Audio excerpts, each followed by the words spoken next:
اللہ اللہ اللہ اللہ اللہ بسم اللہ الرحمن الرحیم قل یتوفاکم ملک الموت الذی وکل بکم ثم الی ربکم ترجعون۔ درود شریف پڑھ لیجیے۔ اللہم صلی علی سیدنا مولانا محمد وعلی آل سیدنا مولانا محمد وبارک وسلم۔ اسلام پر، قرآن کریم پر ملحدین کے جو اشکالات اور اعتراضات تھے تو ان کا ذکر چل رہا ہے، اور ان میں سے ایک اعتراض یہ بھی ہے کہ روح کون قبض کرتا ہے، روح کون نکالتا ہے؟ آیا یہ روح نکالنے والے اللہ تعالی ہیں یا حضرت عزرائیل ہیں یا دوسرے فرشتے بھی ان کے ساتھ ہیں؟ تو قرآن کریم سے یہ تینوں باتیں ثابت ہوتی ہے۔ هو یحیی و یمیت واللہ یحیی و یمیت، اللہ زندہ کرتا ہے اور مارتا ہے۔ تو اس سے معلوم ہوتا ہے کہ موت دینے والا کون ہے؟ اللہ۔ دوسری جگہ اللہ تعالیٰ نے فرمایا تمہیں موت دیتا ہے وہ فرشتہ جو تمہاری موت پر مقرر کیا گیا ہے، اور وہ ہے حضرت عزرائیل۔ تو معلوم ہوا کہ موت کون دیتا ہے؟ حضرت عزرائیل۔ اور دوسری جگہوں پر فرمایا کہ عام فرشتے وہ موت دیتے ہیں، جیسے تتوفاہم الملائکہ یا توفتہم الملائکہ۔ یہ قرآن کریم سے وہ کہتے دیکھو یہاں تضاد ہے، کہیں پر تو کہتے ہیں اللہ خود مارتا ہے، کہیں پر کہتے ہیں کہ ایک فرشتہ مارتا ہے، اور کہیں پر کہتے ہیں کہ بہت سارے فرشتے مارتے ہیں۔ تو لہٰذا قرآن کریم کے اندر وہ حضرات کہتے ہیں بہت بڑا تضاد ہے، نعوذ باللہ من ذالک۔ حقیقت یہ ہے کہ قرآن کریم میں کوئی تضاد نہیں ہے۔ کیوں؟ اس لیے کہ اصل مارنے والا اور اصل زندگی دینے والا وہ اللہ تعالی ہی ہے۔ اصل موت اور حیات کا مالک کون ہے؟ اللہ تعالی ہی ہے، زندگی دینے والا اور مارنے والا۔ کیوں؟ اس لیے کہ موت اور زندگی کو پیدا ہی اسی نے کیا ہے۔ جب پیدا ہی اسی نے کیا ہے تو پھر زندگی دینے والا اور مارنے والا کون ہے؟ اللہ۔ تو اصل حکم کس کا ہے؟ اللہ کا۔ اصل حکم اللہ کا ہے۔ پھر جو جن فرشتوں کو موت پر مقرر کیا ہے، اچھا یہ بھی ایک اعتراض ہوتا ہے کہ ایک حضرت عزرائیل اتنے سارے لوگوں کو کیسے موت دیتا ہے؟ ایک حضرت عزرائیل اتنے سارے لوگوں کو کیسے موت دیتا ہے؟ تو یہ پوری ایک ٹیم ہے فرشتوں کی، اور حضرت عزرائیل اس ٹیم کے سربراہ ہیں۔ حضرت عزرائیل اس ٹیم کے سربراہ ہے، تو اس لیے اس کی نسبت کس کی طرف بھی ہوتی ہے؟ حضرت عزرائیل کی طرف بھی ہوتی ہے۔ اور پھر آگے جو دوسرے فرشتے مقرر ہیں وہ اللہ کے حکم سے روح قبض کر لیتے ہیں، پھر ان سے حضرت عزرائیل لے لیتے ہیں، اور پھر وہ لے جا کے اللہ کے حوالے کر دیتے ہیں۔ تو تینوں ہو گئے۔ اس میں کون سے اعتراض والی بات ہے یا کون سی تضاد والی بات ہے؟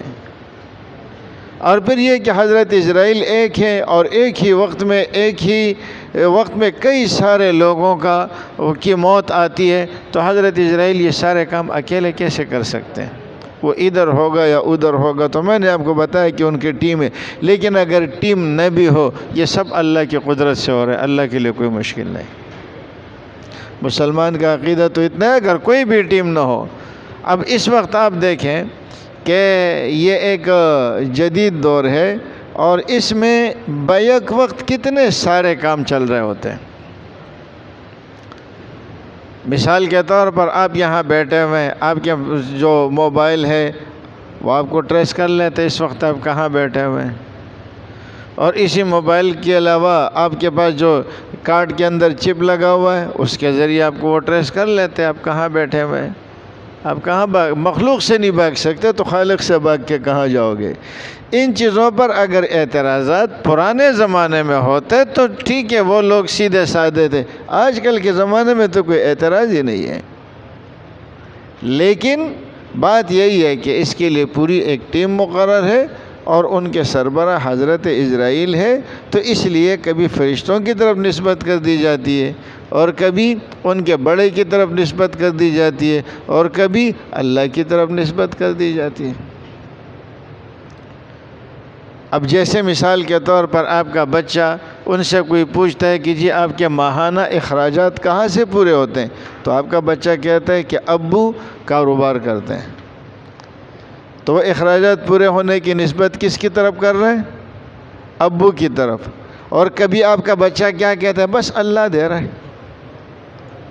تو اب اس میں کوئی تضاد نہیں ہے، ایک وہ ہے کہ جس میں ابو واسطہ بنے ہوئے ہیں تو کبھی اس واسطے کی طرف نسبت ہوتی ہے اور کبھی نسبت ہوتی ہے جو حقیقی علت ہے اللہ رب العزت، تو اس میں کوئی اعتراض والی یا کوئی تضاد والی بات ہے نہیں۔ اچھا دوسرا، خیر یہ تو کوئی اعتراض نہیں ہے لیکن چلے بتا دیتے ہیں، کہتے ہیں کہ قرآن کریم میں اللہ تعالیٰ فرماتے ہیں کہ تمہاری مائیں صرف وہ ہے جس نے تمہیں جنا ہے، تمہاری مائیں صرف وہ ہے، ما ہن امہاتم ان امہاتم الا اللائی ولدنہم، مائیں کون ہیں کہ جن ماؤں نے ان کے جنا ہے، ان کے علاوہ اور کوئی ماں نہیں ہے۔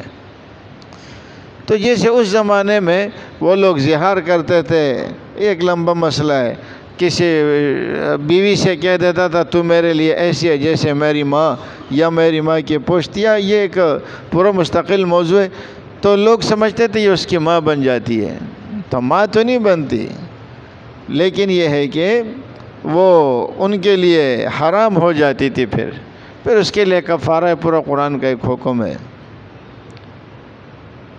الذین والذین یظاہرون من نسائہم ثم یعودون لما قالوا فتحریر رقبہ، پورے ایک کفارہ بیان کیا۔ بہرحال یہ ایک الگ موضوع ہے، تو یہاں مقصد کیا ہے کہ تمہاری مائیں وہ ہیں جس نے تمہیں جنا ہے، زہار کے ذریعے تمہاری مائیں نہیں بنتی، یا کسی کو متبنہ بنا لے تو وہ تمہارا بیٹا نہیں بنتا، لے پالک تمہارا بیٹا نہیں بنتا۔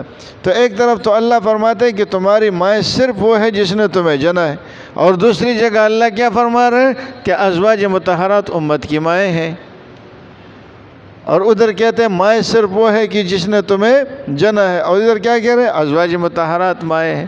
تو میرے خیال میں اس کو تو جواب دینے کی بھی ضرورت نہیں ہے، اسے روحانی ماں کہا جاتا ہے، اور وہاں جو نسبت کی گئی ہے وہ روحانی ماں کے علاوہ ہے۔ روحانی ماں صرف ایک کے نہیں، نبی علیہ السلام پوری امت کے روحانی باپ ہیں، اور آپ علیہ السلام کی جو ازواج ہیں وہ پوری امت کی روحانی مائیں ہیں۔ پھر کہتے ہیں ایک جگہ اللہ نے فرمایا کہ اللہ کا نام جس پر نہ لیا جائے تو وہ جانور مت کھاؤ، وہ گوشت مت کھاؤ جس پر اللہ کا نام نہ لیا جائے، اور دوسری جگہ اللہ فرما رہا ہے کہ اہل کتاب کا ذبیحہ تمہارے لیے حلال ہے۔ تو اس میں تضاد آ گیا، ایک طرف کہتا ہے اہل کتاب کا ذبیحہ حلال ہے، اور دوسری طرف کیا فرما رہے ہیں کہ جس پہ اللہ کا نام نہ لیا گیا ہو اس جانور کو مت کھاؤ، حالانکہ اس میں تضاد کوئی نہیں ہے۔ تضاد کیوں نہیں ہے؟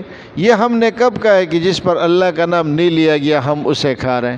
اہل کتاب کا ذبیحہ بھی تب ہی جائز ہے کہ جب وہ مال حلال ہو، شرعی طریقے کے مطابق اس کو ذبح کیا جائے اور اللہ کا نام لیا جائے، تو تب ان کا ذبیحہ حلال ہے۔ اہل کتاب تو اہل کتاب اگر مسلمان بھی اس طریقے سے نہ کرے تو اس کا ذبیحہ بھی مردار ہو جاتا ہے، تو اس میں کوئی تضاد والی بات تو ہے نہیں۔ اچھا پھر کہتے ہیں کہ اللہ تعالیٰ تو ذرہ معمولی اعمال کو بھی قبول کر لیتے ہیں، لیکن کافر کتنا ہی بڑا عمل کیوں نہ کرے، کافر کے عمل کو اللہ قبول نہیں کرتے۔ اس کی کیا وجہ ہے؟ ایک طرف تو فرماتے ہیں فَمَن يَعْمَلْ مِثْقَالَ ذَرَّةٍ خَيْرًا يَرَهُ، جس نے ذرہ برابر بھی نیکی کر لی وہ اس کو دیکھ لے گا، اور دوسری طرف کہتا ہے کہ کافر کتنا ہی بڑا عمل کیوں نہ کرے، کافر کا عمل قابل قبول نہیں ہے۔ اور اکثر ملحدین یہ اعتراض کرتے ہیں کہ میں ایک اچھے کام کرتا ہوں، میں رفائی کام کرتا ہوں، میں کسی کو تکلیف نہیں دیتا، پھر کیا وجہ ہے کہ میں جہنم میں جاؤں گا؟ یہ بہت بڑا اعتراض ہوتا ہے۔ ہم اتنے اچھے رفائی والے کام کرتے ہیں، مگر یہ کہ آپ ہمیں کہتے ہیں کہ آپ جہنم میں جائیں گے۔ ہم کیوں جہنم میں جائیں گے؟ میں تو تم سے نیک کام اور پھر خاص کر یہ جو رفائی کام ہوتے ہیں چیریٹی کے طور پر، یہ ہم سے زیادہ کرتے ہیں۔ تو وہ کہتے ہیں کہ جنت صرف تمہارا ٹھیکہ ہے، ہم کیوں نہیں جائیں گے؟ تو اس پہ ایک گفتگو تو ہماری ہو چکی ہے، لیکن یہاں میں نئے انداز سے آپ کو سمجھانے والا ہوں۔ بھائی دیکھیں، آپ بینک اکاؤنٹ پہ جاتے ہیں، اپنے لیے بینک میں اکاؤنٹ کھلواتے ہیں، کھاتہ کھلواتے ہیں، وہ آپ کے سامنے کئی باتیں رکھتا ہے۔ آپ یوں کریں گے، یوں کریں گے، یوں کریں گے تو یوں آپ کو منافع ملے گا۔ اب آپ بتاتے جی میں کون سے اکاؤنٹ کھلوانا چاہتا ہوں، آپ ان کے ضوابط کے مطابق آپ نے وہ اکاؤنٹ کھلوایا تو آپ کو ملے گا۔ اب آپ کہتے ہیں کہ نہیں جی میں آپ کے ضوابط کے مطابق تو نہیں چلوں گا، میں اپنا کھاتہ آپ کے ضوابط کے مطابق تو نہیں کھولوں گا، مگر یہ کہ منافع مجھے ملتا رہے تو ملے گا۔ یا ایک بندہ ہے، وہ اوپر سے پانی بالٹی میں ڈال رہا ہے اور نیچے بالٹی میں سوراخ ہوا ہے، تو وہاں پر پانی رکے گا؟ یا ایک آدمی کا جیب پھٹا ہوا ہے، وہ اس کے اندر بار بار پیسے ڈال رہا ہے، آخر میں جا کے کہتے ہیں میرے خیال میں 10,000 روپے پورے ہو گئے، جب جیب میں ہاتھ ڈالا پتہ چلا وہ ادھر نکلا۔ تو اب پیسے جیب میں تب محفوظ ہوں گے جب جیب آپ کا محفوظ ہوگا، پانی تب محفوظ ہوگا جب بالٹی آپ کی محفوظ ہوگی، ٹینکی آپ کی محفوظ ہوگی۔ تو ہر چیز کی کچھ شرائط و ضوابط ہیں۔ تو اللہ رب العزت کی طرف سے عمل کی قبولیت کے لیے جو شرائط ہے وہ یہ لکھے ہوئے ہیں کہ ایمان کی حالت میں ہو، نبی علیہ السلام کے طریقے کے مطابق ہو، اور خالص اللہ رب العزت کے لیے ہو۔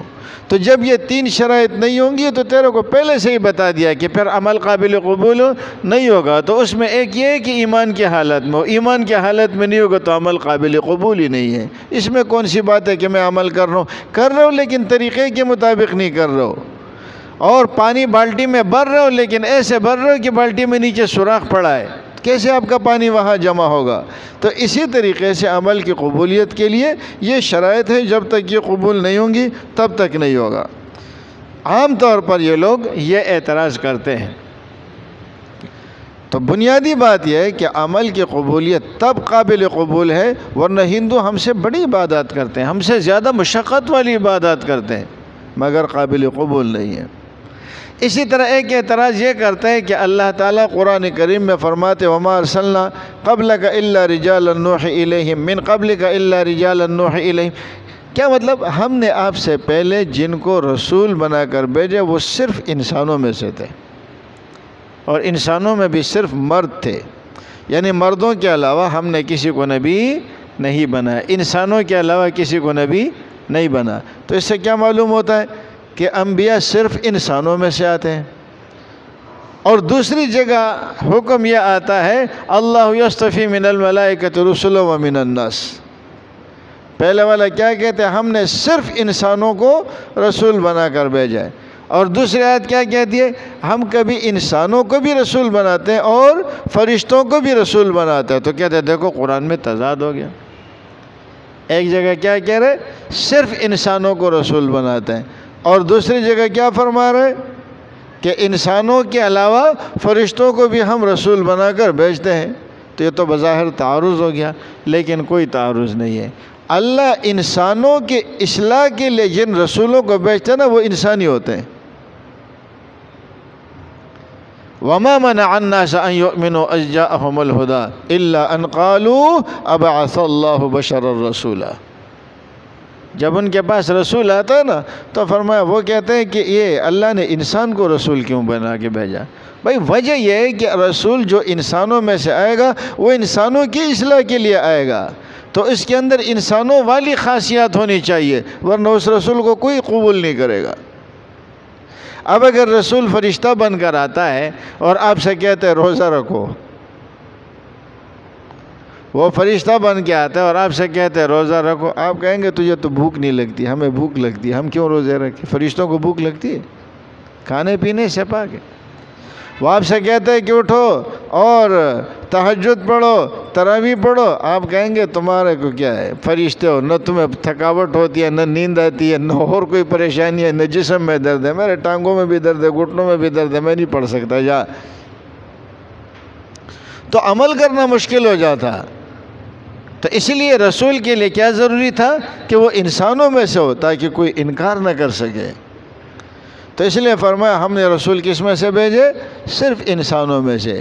یہ وہ رسول ہے جو انسانوں کی اصلاح کے لیے آتے ہیں، اور ایک رسول وہ ہے جو اللہ کی طرف سے نبی تک پہنچتا ہے، جو اللہ کی طرف سے نبی تک رسول پہنچتا ہے، اور وہ اللہ کا حکم نبی تک پہنچاتا ہے، وہ فرشتے ہوتے ہیں، اور وہ حضرت جبریل ہے۔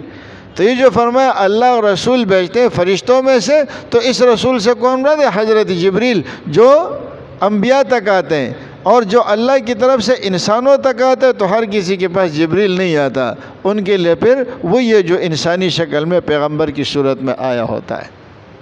اب یہاں پر پھر اعتراض کرتا ہے کہ پھر تو جبریل کا مقام نبی سے بلند ہو گیا۔ کیوں بھائی؟ اس لیے کہ جبریل سے اللہ براہ راست کلام کرتا ہے، اور انبیاء سے اللہ بواسطہ جبریل کے کلام کرتا ہے، تو جو براہ راست کلام کرتا ہے اس کا افضل ہونا چاہیے۔ حالانکہ یہ بات نہیں ہے۔ کیوں؟ اس لیے کہ جبریل کی مثال ایک قاصد کی ہے،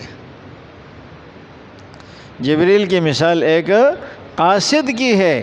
اب آپ کسی کے پاس خط بھیجتے ہیں، ڈاکیا نے آپ سے خط لیا اور لے جا کے اس تک پہنچایا، ادھر آپ ملک کے صدر ہیں، وہ ملک کا وزیر اعظم ہے، بیچ میں ڈاکیا آپ سے خط لے کے خط آپ سے لیتا ہے، اور پھر آگے جا کے وزیر اعظم صاحب خط ڈاکیا سے لیتا ہے، تو آپ کیا سمجھیں گے کہ ڈاکیا افضل ہو گیا اس لیے کہ اس نے صدر صاحب سے خود خط لے لیا؟ ایسا تو نہیں ہوتا نا۔ تو اب یہاں افضلیت کی بات یہ نہیں ہوتی، جو جتنا بھی بڑا کیوں نہ ہو، لیکن ہے کیا؟ قاصد۔ کس کے درمیان؟ اللہ اور رسول کے درمیان۔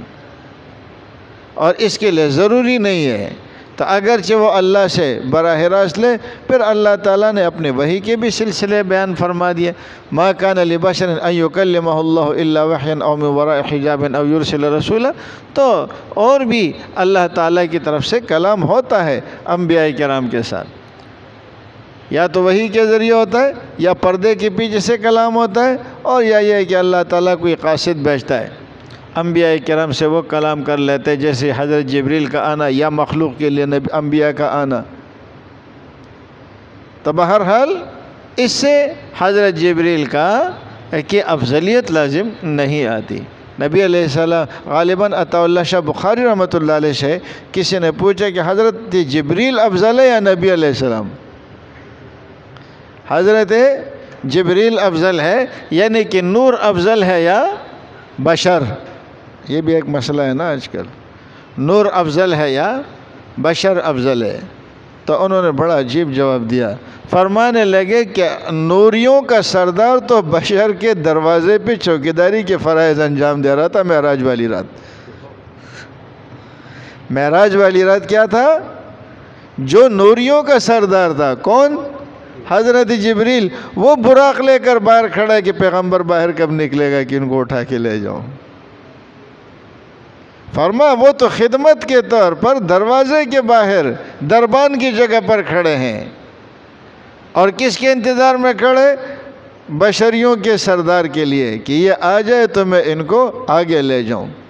اچھا، پھر حضرت جبریل نبی علیہ السلام واپس آ کے قصہ سناتے ہیں، قصہ سناتے ہیں، تو جب یہاں تک پہنچ گئے نا کہ اوپر ایک مقام ایسا بھی آیا کہ حضرت جبریل نے مجھ سے کہا رسول اللہ اب آپ کو اکیلے جانا پڑے گا، اب میں آپ کے ساتھ مزید نہیں جا سکتا۔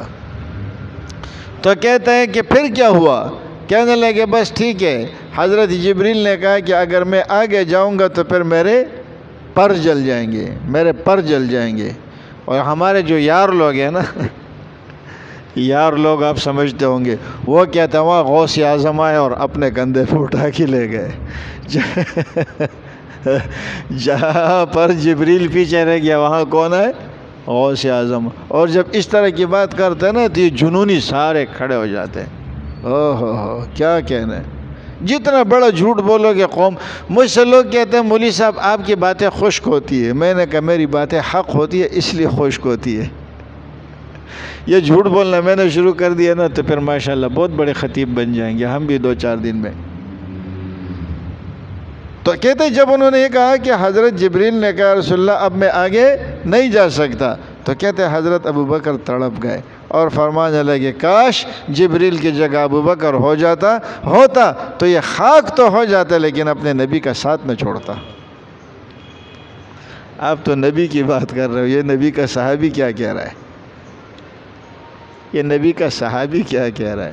اسی لیے فرمایا نا کہ واقف ہو اگر لذت بیداری شب سے، ہے انچی سریا سے بھی یہ خاک پر اسرار۔